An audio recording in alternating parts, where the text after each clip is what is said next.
Good evening everyone. Ako po natutuwa dahil tayo pong lahat ay magkakasamang muli upang magpuri, magpasalamat sa ating Panginoon. Amen. Alam niyo po, nakakagulat po ang Panginoon. Ano po, palagi po tayo nakikita.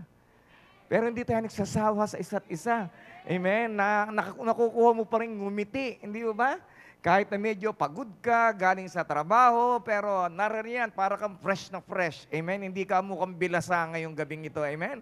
Praise the Lord. Okay? Hindi mo ba, napagalitan ka ng boss mo, pero nakangiti ka pa rin. Di ba? Nalipasan ka ng medya ora, pero nakangiti ka pa rin. Okay? Praise the Lord. Amen? Last Sunday po, pinag-usapan po natin about Jesus as the Prince of Peace. Siya po yung prinsipe ng kapayapaan.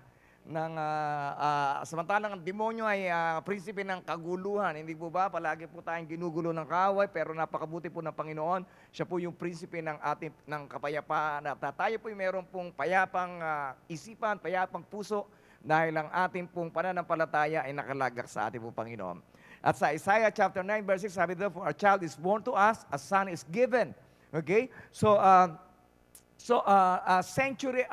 many years, 1,000 years bago po pinrophesy po ni Isaiah na meron pong ipanganganak na walang iba kundi ang ating po Panginoong Kristo. Yun po yung unang Christmas na kanya pong pinrophesy. Sabi, "A son is given to us, the government will rest on his shoulders, and he will be called Wonderful Counselor, Mighty God, Everlasting Father, and Prince of Peace." Alam niyo po, ang kapayapaan is the birthright of every believer. Ibig po sabihin, ito po ay atin. Okay? Kaya wag po nating hayaan na ito po yung nakawin ng kahit na sino-sino pa man. Okay? Wag po nating hayaan ito nakawin ng ating pong na mga nagpo-post sa Facebook, yung mga kagalit mo. Di ba? Wag po nating hayaan na ito yung nakawin ng mga sitwasyon sa ating pong mga buhay. Ang kapayapaan ay atin pong ingatan at ito po ay palagi po nating isa puso dahil ito po ay regalo ng Diyos sa atin. Okay? So peace is not the absence of trouble, mga kapatid, but the presence of God when you are in trouble. Okay? Alam niyo po, hindi naman po mawawala ang problema, hindi naman po mawawala ang mga challenges. Palagi pong meron challenges. Pero ang nakakatuwa po noon, in spite of all our challenges, in spite of all our problems, ay naroroon ang presensya ng Diyos para bigyan kanya ng kapayapaan. Amen? Hallelujah. And then sabi ito, He will be called Wonderful Counselor. Kaya tayo po, mga kapatid, bago po tayo humingi ng payo, ng opinion sa mga kung sino-sino pa mga tao, ay unahin mo muna natin si Lord. Okay? At kung lalapit naman tayo sa tao, lapitan natin yung pong may pagkakakilala sa Panginoon, alam natin na medyo mature po sa atin. Okay? And then, and He is also a mighty God, an everlasting Father. Kaya tayo po, kung meron man po meron man tayong mga problema sa ating po mga daddy, sa mga tatay, praise God, hindi po sila perfecto, pero ang ating pong Panginoong Jesus, He is an everlasting Father. Siya po ay perfectong Ama. And He is the Prince of Peace. Okay? So, ngayon po, what are the effects of peace of God for the believers? Ano po ba yung epekto nito pagka meron kang kapayapaan na nagmumula sa Diyos? Unang-una sa lahat, nagiging mapagpatawad ka. Diba? Umahaba ang pasensya mo, hindi ka na madaling mainis, hindi ka na madaling mabugnot. Di ba? Hindi ka na madaling mapikon, hindi ka na balat sibuyas, hindi ka na pusong marshmallow. Hindi mo ba? Hindi mo ba? Nagbabago eh. Katulad po ni Stephen. Just imagine, binabato na siya para patayin. Pero ang sinabi pa niya, "Lord, forgive them, for they know not what they are doing." Amen. Di katulad mo noon, di ba? Naapakan lang yung paa mo sa taas sa bus. Hey! Paayan! Di ba? Galit na galit ka na kagad. Tama? Pero ngayon, as bilang lumalalim ka na sa Panginoon, ay hindi ka na ganun. Amen? Sabi mo nga sa tayo, buti na lang, hindi ka na ganun. Okay, hindi ka na ganun. Okay? And then, ano pa po ang nagagawa po ng kapayapaan ng Diyos sa ating pong buhay? It promotes health and healing sa ating pong katawan. Alam niyo po ba, kadalasan po ng sakit ay nakukuha po sa sobrang takot at sa sobrang worry. Amen? Meron po kasing chemicals na nare-release sa ating pong katawan pagka tayo po ay natatakot at pagka tayo po ay palagi pong nagwo-worry. Kaya don't worry about tomorrow. let tomorrow worry by itself. Hayaan mo na yung bukas na mag-worry sa kanyang sarili. Okay? Sa Proverbs 14:30, sabi dito, a peaceful heart leads to a healthy body. Okay? Pagka meron kang payapang puso, ay siguradong malakas ang katawan mo. Okay? And then, ano pa po yung karugtungan po nun? Jealousy is like a cancer to the bones. Okay? Kaya palagi po nating dinideklara na hindi na po tayo magseselos. Amen? Hindi na po tayo maiinggit. Hindi na po tayo magagalit. Okay? Number 3, security. And sa Proverbs 1:30, sabi ito, but all who listen to me will live in peace. Kaya napakahalaga po ng ating po patuloy na pakikinig, pag-aaral ng salita po ng Diyos. Kasi po, kung pakikinggan lamang po natin ang mga sinasabi po ng mundong ito, lahat ng mga bad news ay sigurado po tayo mamumuhay sa worry, mamumuhay po tayo sa takot. Kaya po napakabuti po ng Diyos at binigyan niya po tayo ng kanya pong salita para po tayo ay magkaroon po ng kapayapaan. And then number 4 po, tumataas po yung ating pong pag-asa. We became hopeful. Romans 15:13, I pray that God, the source of hope will fill you completely with joy and peace because you trust in Him. Okay? So, sa madaling salita mga kapatid, ang kagalakan at ang kapayapaan ay nagmumula pagka tayo ay patuloy na nagtitiwala sa Kanya. Amen? Hindi ka nag-worry, ano ba yan? Baka mamaya matatapos na yung visa ko. Di ba? Baka hindi na ako i-renew. Okay? Nag-worry ka ng 1 taon. Okay? Yung pala, nire-renew ka rin naman pala.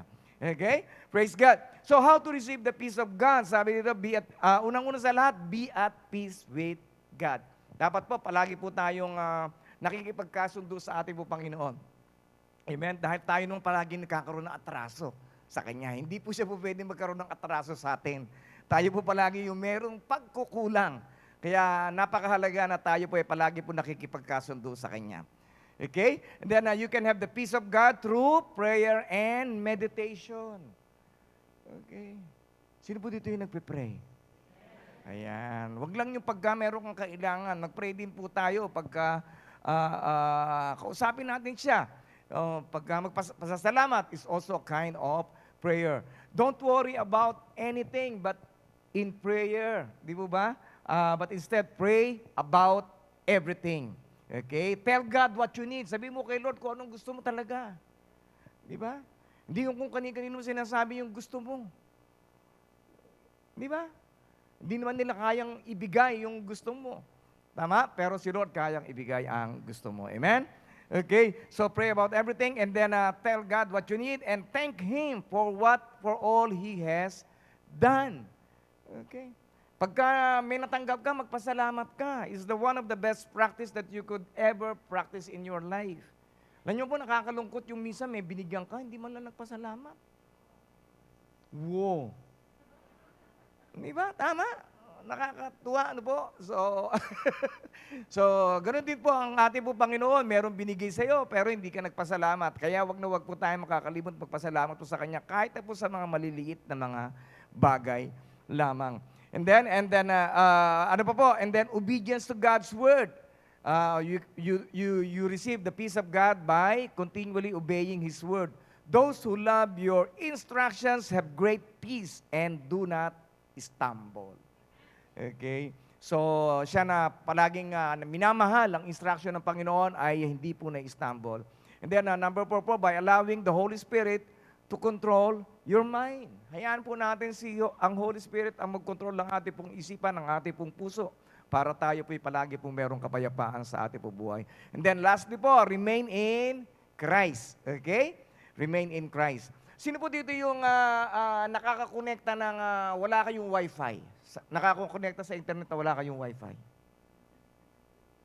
Imposible, di po ba? Tama po, imposible. So it's the same thing. Ano po, paano po tayo, ang buhay po natin bilang Kristiyano, hindi po tayo mamumunga kung tayo po ay hindi po nakakonekta sa ating pong Panginoong Jesucristo. Amen? Kaya po ang ating pag-uusapan ngayon is to connect to Jesus and be fruitful. Okay? Pagka sinabi pong fruitful, ibig po sabihin, ang buhay ninyo ay mabunga. Hindi lang puro bungang araw ang tumutubo sa katawan mo. Amen? Mabunga, ibig sabihin, you are productive, di ba ba, in all areas of your life, sa relationship mo, masaya ka. Di ba? Sa pamilya mo, walang masyadong gulo. And then sa finances mo, hindi ka nangungutang, palagi kang may savings, ikaw pa yung nagpapahiram. Okay? And then, ano pa po, yung health mo, di ba? Wala kang sakit. Di ba? So, ibig sabihin, be fruitful in all areas of your life. Parang ikaw yung Shunammite woman na palagi mong sasabihin, all is well. Amen? At ang palagi mong perspektibo ay tumulong doon sa mga alagad ng Diyos, sa mga lingkod ng Diyos. Amen? Okay. So tayo, ilan dito sa inyo yung gusto talaga maging fruitful ang buhay po ninyo? Okay, amen. If we really want to be fruitful in life, ang ating pong Christian life, in all areas of our life, ay dapat po we should stay connected with the Lord. Okay? So napakahalaga po yun na po. So dito, when you produce much fruit, you are my true disciples. This brings great glory to my Father. Okay? So mga kapatid, ang pag-awit po nakapagbibigay po ng luwalhati sa Panginoon. Ang pagsisilbi nakapagbibigay po ng luwalhati sa Panginoon. Pero na mas nakakapagbigay po ng mas sigit na kaluwalhatian sa Panginoon ay ang ating pong pagiging mabunga. Okay? Kaya po yung ating pong goal setting, ginawa po natin ito para po tayo mas lalo pong maging mabunga. Not only spiritually, but also physically, with our health, intellectually, sa ating pong pag-iisip, and at the same time, marami pong klase ng goals, ano po, pero 4 lamang po yung ating pong tututukan. Okay? And then, lastly ay financially. Okay? Okay ba yun? Interesado ba kayo doon? Okay, pagkadating sa pera, ano po, sabi mo, pero sabihin mo nga sa takin mo, pero hindi ako mukhang pera, ha? Okay? Okay? Okay, praise God. So for us to become truly fruitful, ay kinakailangan po yung ating pong relationship sa ating pong Diyos ay palagi pong fresh. Okay, hindi po yung inaamag na pagka nakikipagbati ka lang kay Lord pag may kailangan ka. Okay? Amen. And then number 1 po is called, we are all called to be fruitful. Tinawag ka. 'Di ba? Para maging mabunga. Nais ng ang tindi ng investment ng Panginoon sa iyo. Okay? In-invest niya po ang kanya pong anak sa atin pong lahat. At siya po ay naghahanap po ng interest. Ibig po sabihin ng bunga. Okay? Nandiyan po ba tayo? Okay. Sabi dito, you didn't choose me. I chose you. I appointed you to go and produce lasting fruit so that the Father will give you whatever you ask for using my name. So ito po pala, just imagine, mabunga ka na, ang dali pang nasasagot ng prayer mo. Hindi po ba? At ito po nakakatuwa, akala natin noon tayong pumili kay Lord. Pero mali. Di ba? Bago ka pa lamang ipanganak, pinili ka na ni Lord. Amen? Sabi, you didn't choose me, I chose you. And appointed. Ito po yung purpose po natin. Appointed ka. You're ambassador to go and produce lasting fruit. Okay? So yun po yung purpose po natin, yung assignment po natin sa Panginoon. And then so that the Father will give you whatever you ask for.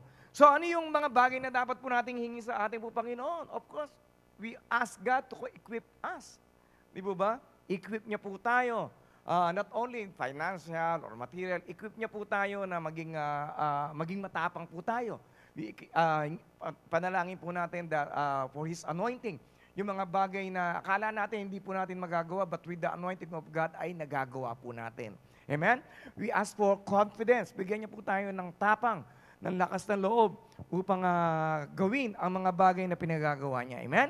Sabi dito, but the Holy Spirit produces this kind of fruit. Ito po yung number 1, ano po? Yung internal fruits. Yung unang-una, yung internal fruits. But the Holy Spirit produces this kind of fruit in our lives. Love, joy, peace, patience, kindness, goodness, faithfulness, gentleness, and self-control. There is no law against these things. Okay? So ilan na po dito yung meron lahat niyan? Wow, hallelujah. Amen, hallelujah. So lahat po tayo.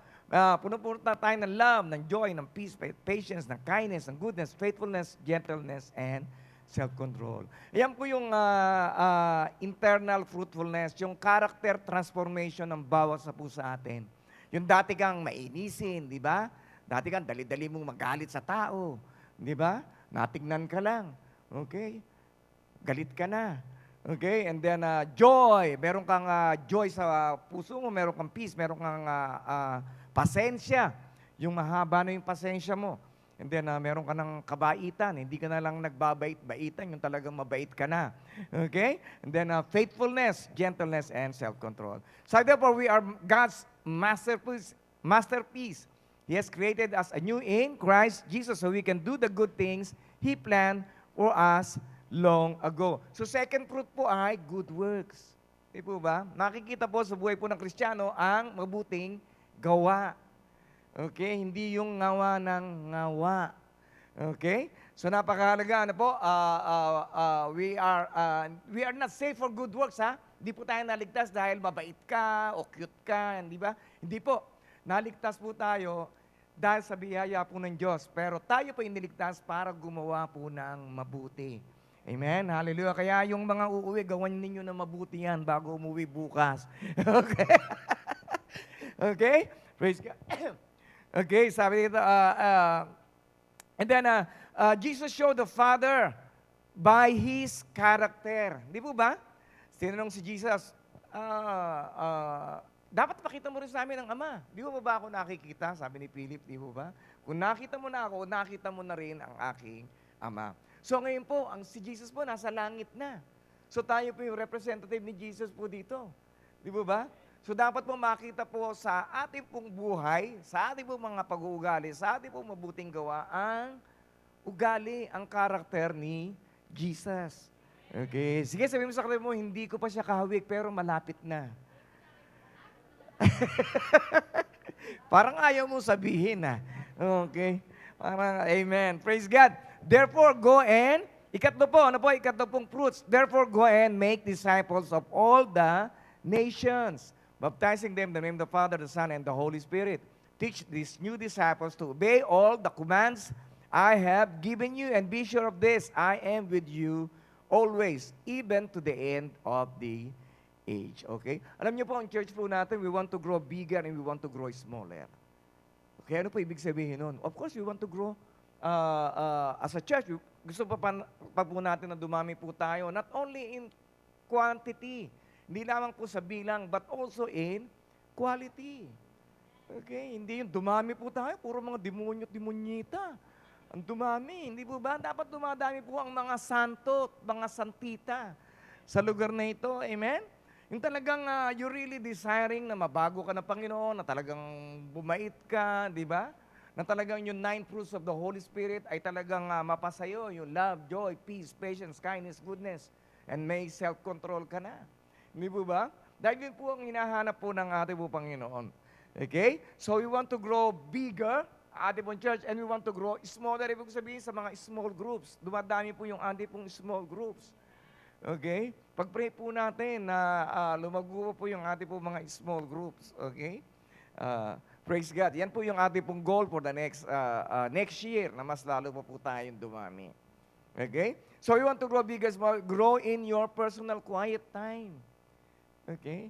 Alam niyo po, di po nakikipag-usap ang Panginoon sa mga magugulong lugar, sa maiingay. Nais ng Panginoon na magkaroon ka ng personal encounter with Him.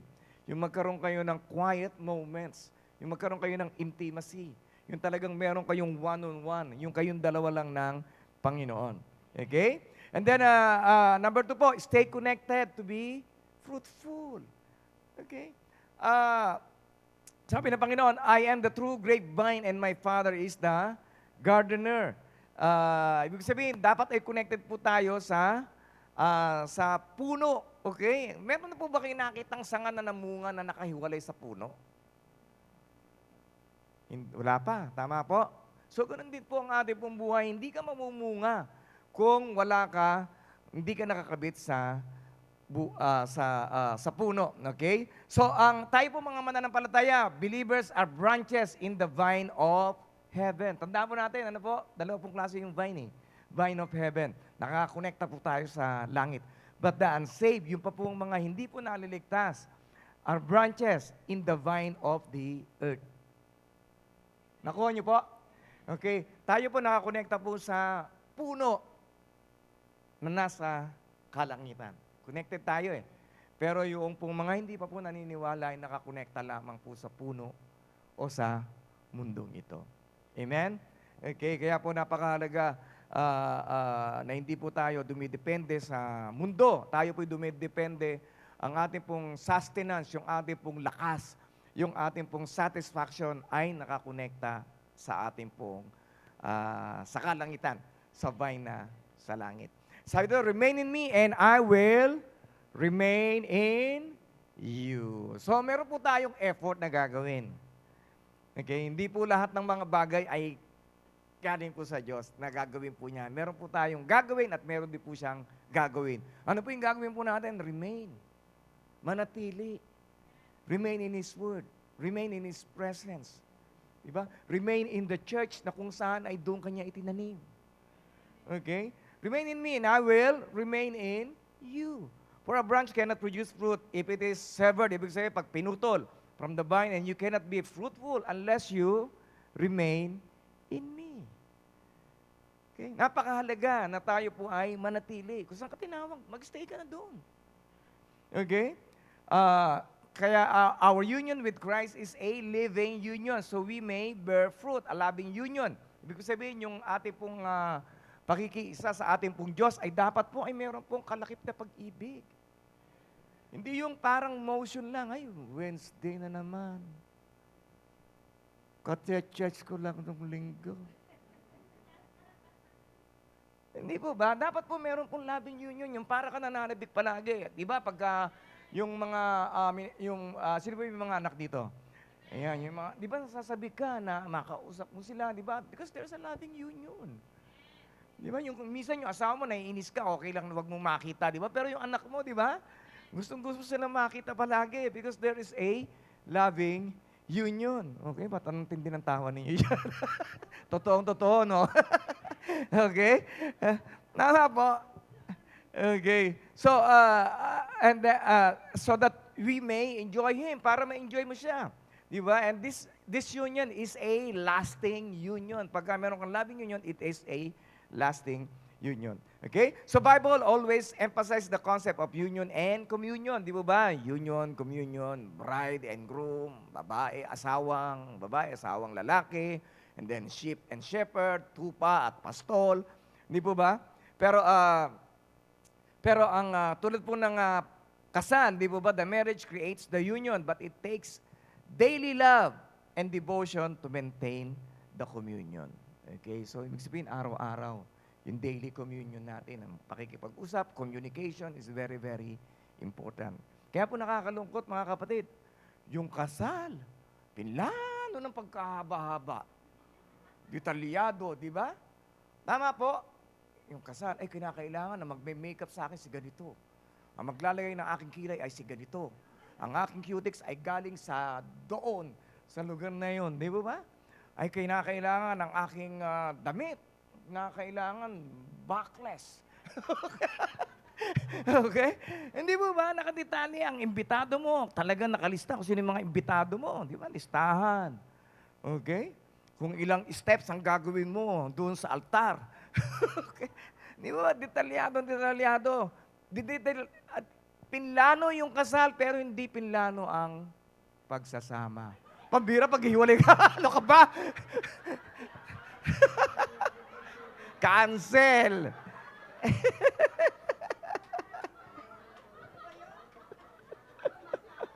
Nasa kasal pa lang tayo, paghihiwalay na kagad. Ano ba yan?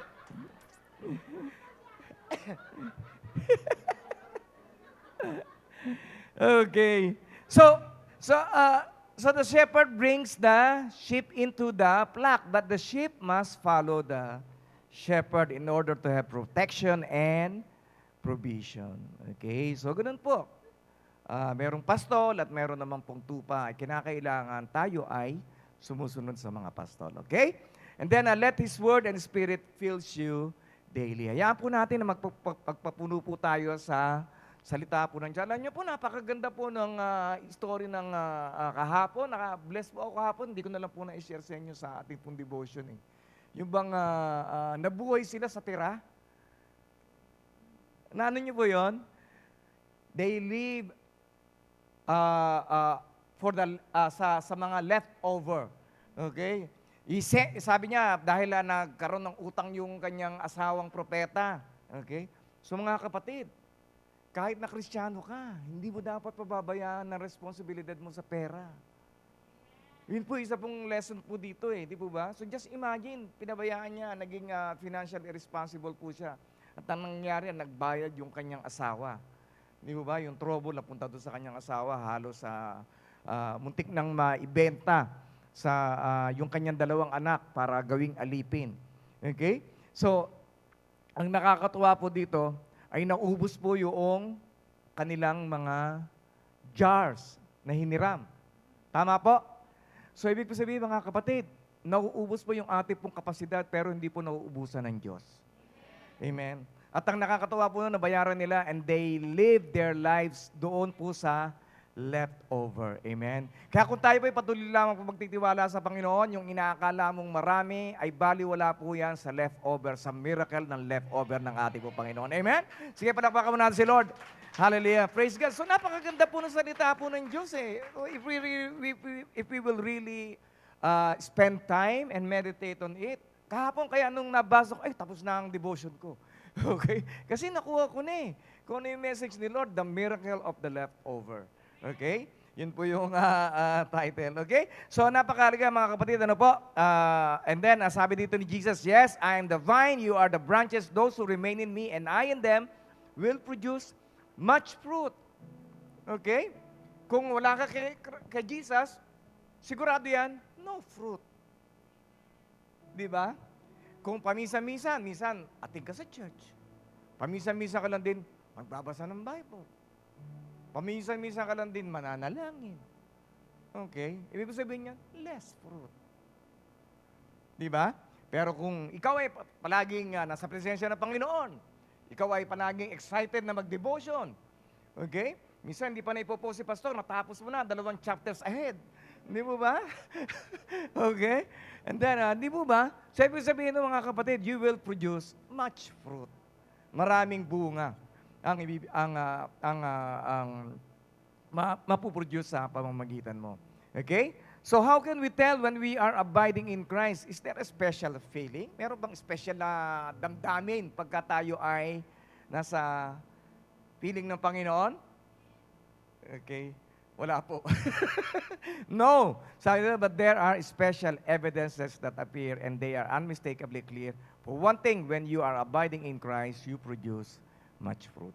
Okay? Pagka ikaw talaga ay nakadikit kay Lord, at sigurado ikaw ay mabubunga. And then number 3 po, ano po? Accept correction to be fruitful. Okay. Alam mo, hindi ka naman palaging tama Diba? Akala mo lang yun. At ito po ang katotohanan, masakit po pagka tinatama ka. Pero kailangan po natin yun. Para po tayo lumago. Di po ba? Kaya po nakakalungkot po yung mga bata na sa wisdom. Pagka nandito kami, ayun, mababait. Pero pag wala na kami, ayun, medyo bumabalik uli yung kanilang So, ibig ko sabihin mga kapatid, hindi rin po sila nandidisiplina ng kanila pong mga magulang. Di po ba? So, it's the same thing with us. Yung mga umaalis po dito, ayaw nila magpadisiplina. Kala nila, giving, nako. Mayaman na nga yung pastor, sa kanya pa mapupunta yan. Ibang mga maling isipan nila. Pagka tinatama mo, huwag mo gagawin yan. Parang killjoy ka pa sa kanila. Diba? Parang gustong sa isip din, dito ako masaya Bakit ba? Diba? So, napakalaga mga kapatid that we have to accept correction to be fruitful.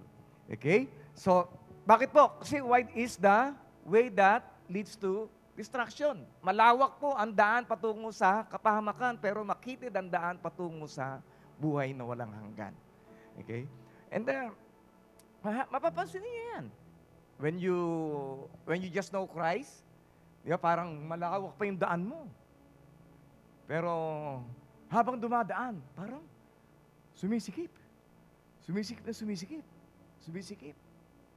Di ba? Dumadami ng oras mo sa church. Di ba? 3 beses ka nang umaattend, meron pang devotion. Meron pang hope. Meron pang mga practice. Na-perform mo na nga nung anniversary, magpa-practice ka na naman para sa Christmas. Di ba? But it's the truth. Di ba? Pero, the more na mas lalo kang nadidisiplina, ay mas lalo kang nagiging masaya. Yan po yung katotohanan, kapatid. Parang sa simula, parang ang hirap. Di ba? Minsan tinatanong niya, Pastor, paano niyo kayo nagagawa yun? Nag-preach ng Miyerkules, nag-preach pa ng Linggo. Mabuti nakapag-day pa ko nung gabi. Nakati ng party. Okay, so accept correction to be fruitful. Okay? So, kaya po napakahalaga na po na tayo po ay, kahit masakit, tanggapin po natin. Kasi para naman sa ikabubuti mo yan eh. Pag bumuti ba ang buhay mo, makikinabang ba ako? Pwede naman din. Minsan, invite ninyo ako. Okay? Okay. Hindi mo ba? So, ibig ko sabihin mga kapatid, it's for your own good.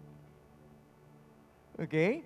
And then, he cuts off every branch of mine that doesn't produce fruit, and he prunes the branches that do bear fruit so they will produce even more. Alam niyo po, marami pong mga Kristiyano, they want to be fruitful, but they don't want the pruning.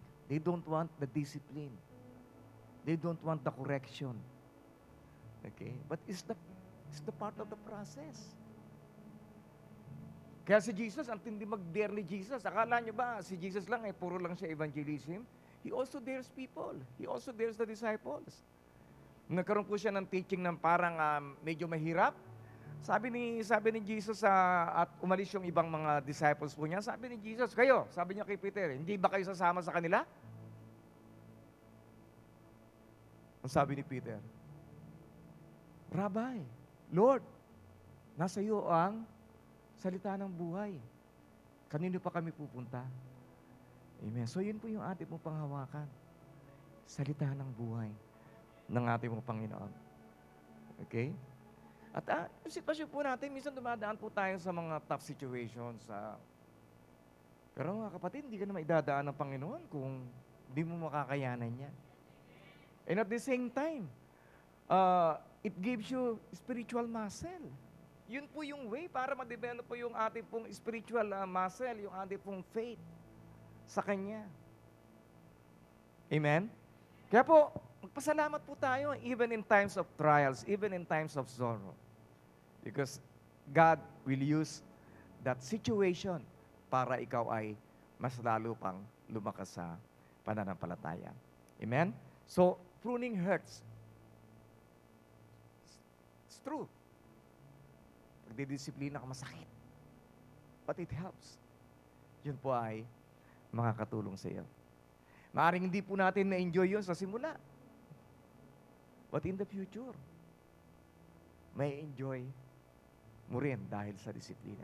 Alam niyo po, tutuwa po ako dahil Sister Estela, magkaiba po kami ng pagpapalaki. She is more disciplinarian. Ako, tolerant ako eh. Okay?